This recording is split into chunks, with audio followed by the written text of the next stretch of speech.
Focus in on news from across the globe as well, and we've got Andrew Freris, who is CEO Ecognosis, who is now joining in on the show. Great to have you on board. Many thanks for joining in. Just Andrew, wanted to begin by talking about what exactly is the overall outlook with the sentiment coming in from across the globe in terms of the kind of meet that we've seen with US President Donald Trump and Kim Jong-un. That clearly seems to top the agenda. Well, let's split it up in three parts. I think the North Korean issue has dropped completely off the radar screen, and it is simply a kind of a pre-electoral campaign as far as Trump is concerned.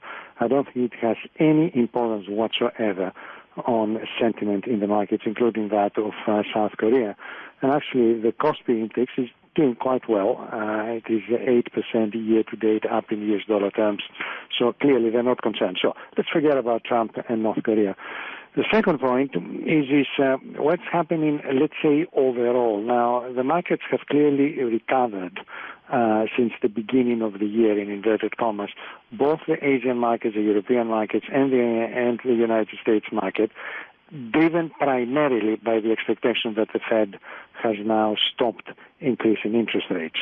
Okay, and that is also reflected in substantial drops in the 2-year and 10-year U.S. government bonds. However, and that's quite a big however, if one takes the difference between the 2 and the 10 years, the yield curve has flattened quite significantly. And a flat yield curve is never a good indicator of bullish sentiment in the market.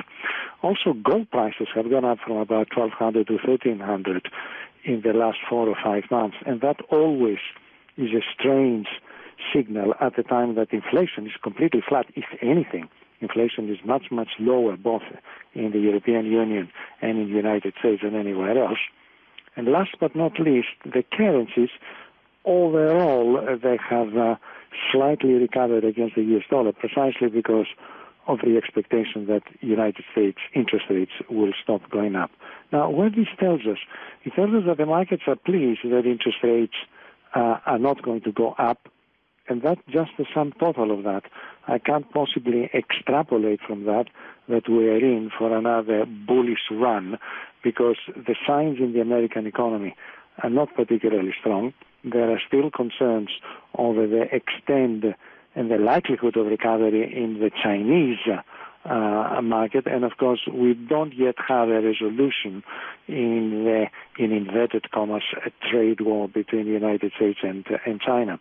So strictly speaking, I'm telling my clients to keep clear out of equities. It is far too early to decide on the basis of what we already have that we are left the year 18 behind us, and the year 19 is going to be a significantly different year until and when I see some strong signs of recovery in the Chinese market. Footnote: the Aussie is doing significantly better, and that is always a kind of an advance indicator of what the markets think of China.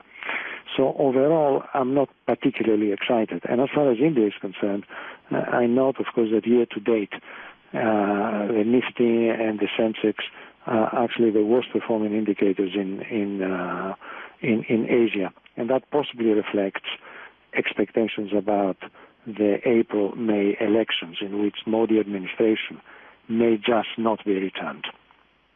All right, Andrew, appreciate your time. That was very comprehensive, and thank you for joining us.